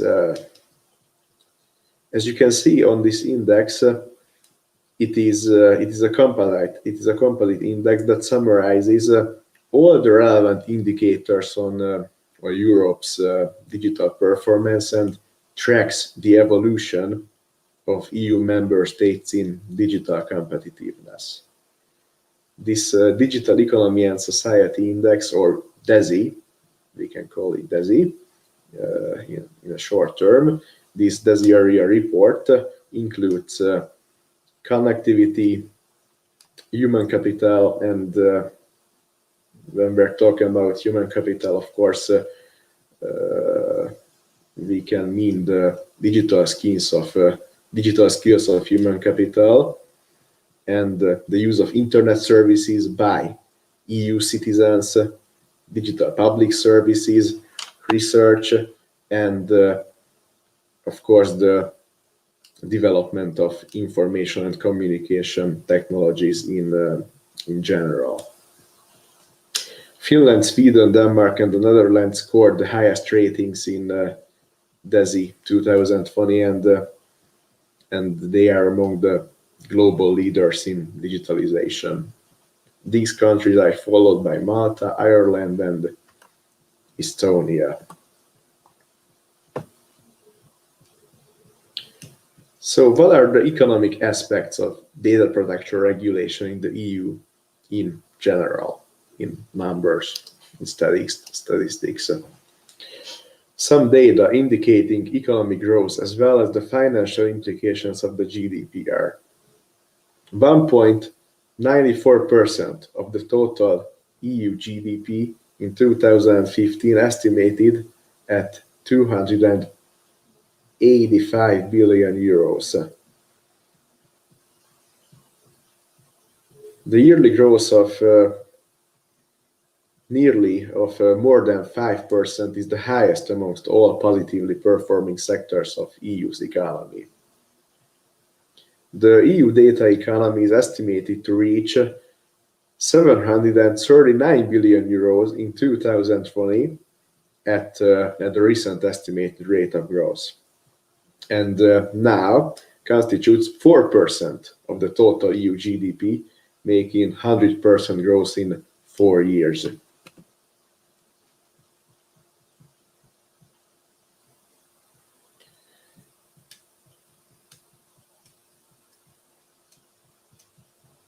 A global survey by Deloitte of Fortune 15 companies actively involved in data economics revealed that 57% of all companies surveyed discuss data security as an ongoing board discussion matter.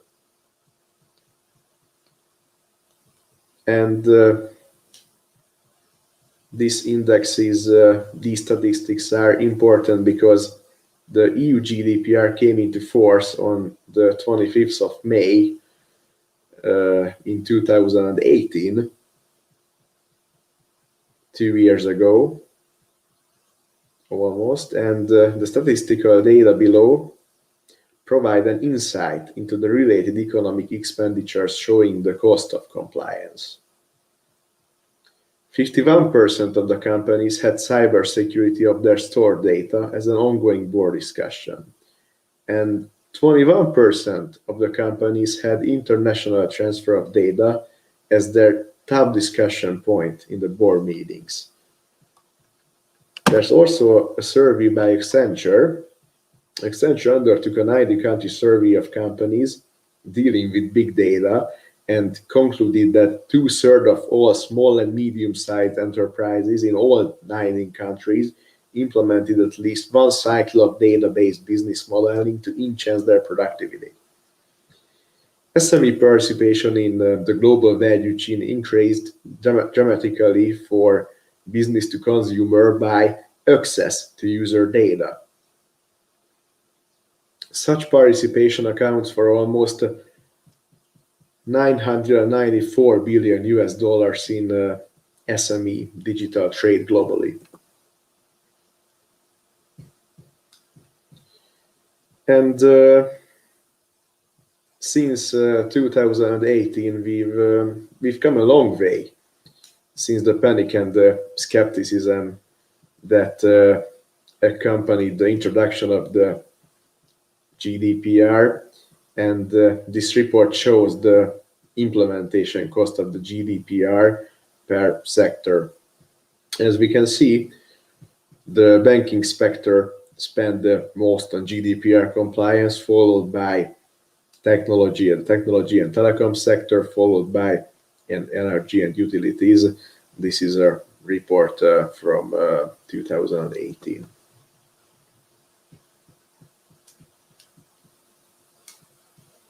The European Commission is today proposing to create the first ever Digital Euro program and invest 9.2 billion euros to align the next long-term EU budget from 2021 to 2027 with increasing digital challenges. With the Digital Single Market Strategy, or shortly we can call it DSM strategy, the EU has established a regulatory framework that is fit for the digital age. This DSM program has several areas included. This includes the use of supercomputers, the use of AI, cybersecurity and trust, make use of digital skills of human capital, and of course, in general, ensuring a wide use of digital technologies across the economy and society.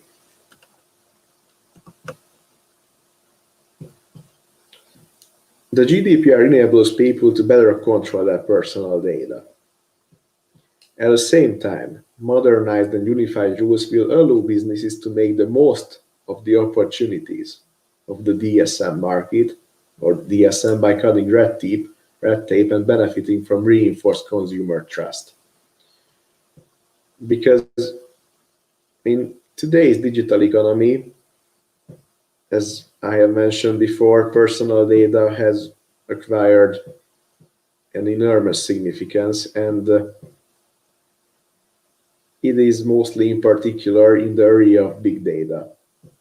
And by unifying the rules of Europe on data protection, on all data protection issues, lawmakers are creating actually an opportunity for business, and lawmakers also intended to encourage innovation,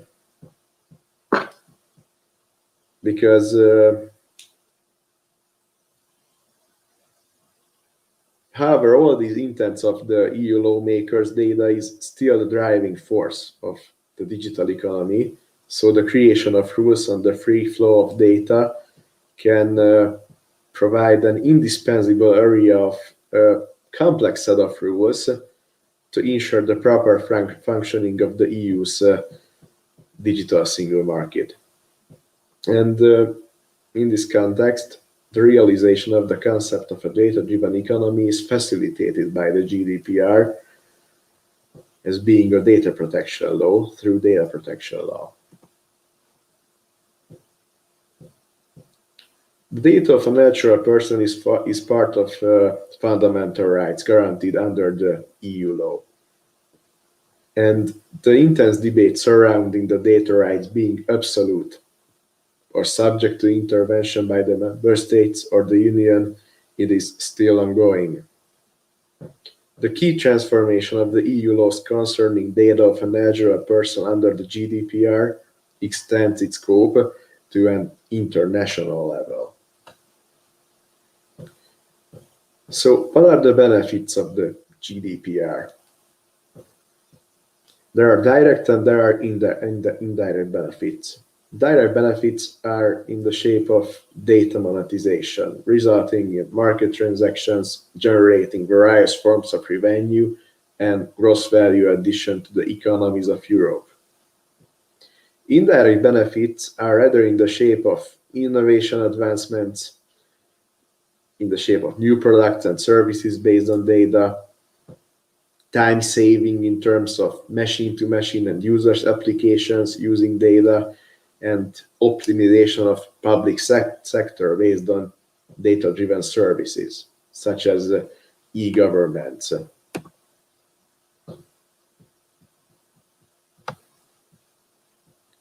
The GDPR has significant implications for doing business in an increasingly data-driven economy, because it applies to data or European citizens regardless of where their data are stored.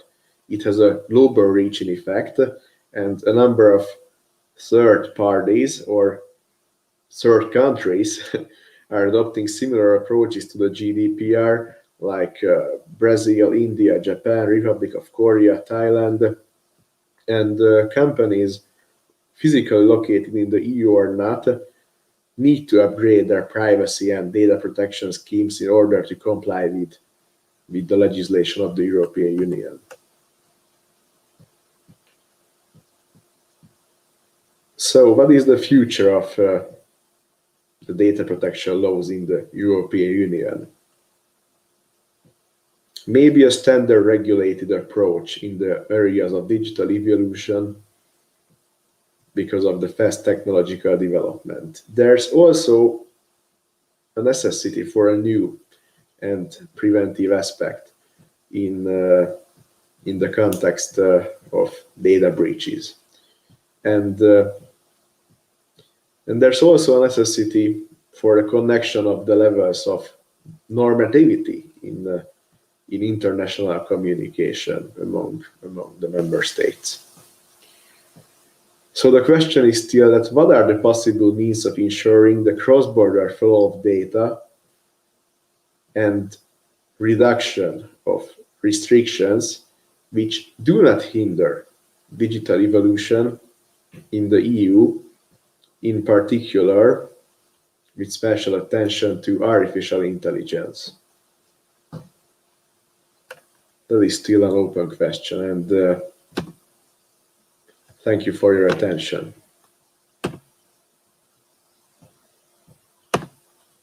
Thank you very much. Please feel free to I think you can. in relation to my presentation. Yes. So I will welcome any questions from the members of the panel, if there are any. No? Then if not, I do have some questions, because you've spoken a bit about the asymmetry information, and that is generally a very well-known problem in respect to digital data, and especially in the relation between the business and consumers. But I was wondering, because we know that regulators as public authorities generally have limited capacities. And so I was wondering if we cannot speak of an asymmetry both in terms of information, but also in terms of available economic resources between those who need to be regulated and the regulators themselves. We know, for instance, that the European Union has taken huge steps in regulating the big tech companies. But even for a structure of the size of the European Union, this has been difficult. It is difficult to keep pace with technologically and from a resource perspective. It is difficult to keep pace with the big tech companies that have not only the technologies available, but also the resources available to always keep moving and shifting the way in which they're processing their services. How do regulators fill this gap, this potential asymmetry? And do you think that, of course, the EU is better placed and has more resources in this field, but do you think that it is even we can even think of national authorities as being able to keep up? I framed it a bit long. I hope I totally understand your point. National authorities, even the Hungarian National Data Protection Authority, and probably the Romanian, and we could mention any national data protection authority in the EU. I can only mention the Hungarian situation. The Hungarian Data Protection Authority is still in the phase of adoption when auditing, when conducting auditions regarding data protection or privacy issues, when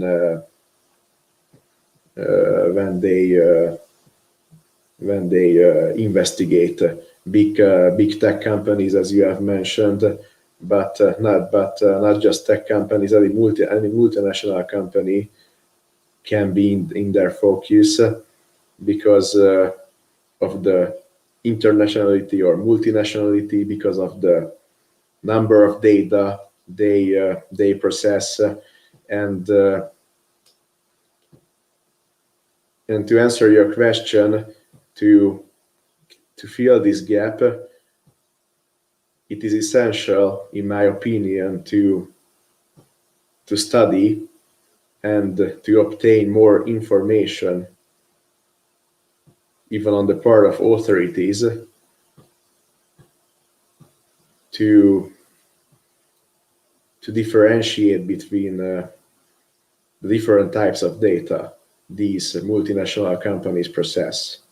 For example, pharma companies process sensitive data, and there are, of course, more stricter restrictions apply for the processing of sensitive data, and when a company only processes the data of employees, but it still matters the position of the employees. The data types may be very different, and therefore the communication and even the national acts regarding for the specific sector, for example, for automotive sector, or for example for the health sector, may vary, and I think it depends mostly on the experience and on the experience of the states and state authorities to fill this gap, to communicate better with each other, and to create a common point of view on the same issues. Thank you. Any other points or remarks? Nobody has them. All right, then I thank you very much. I thank you all for your interventions and for the discussions. I found the presentations today very interesting, even though diverse in their topics, but they do concern issues that we are experiencing in the course of our present lives. So thank you again for these valuable inputs. This will conclude the last panel of the conference, and will also conclude the conference itself. We thank you once again for your flexibility and for your efforts in both presenting in the conference and in adjusting to the technological requirements that this kind of online context has imposed. We thank once again our partners in Juridice who have made this possible, and we understand that this has been a colossal work to streamline 7 parallel sections of the conference over the course of 2 days.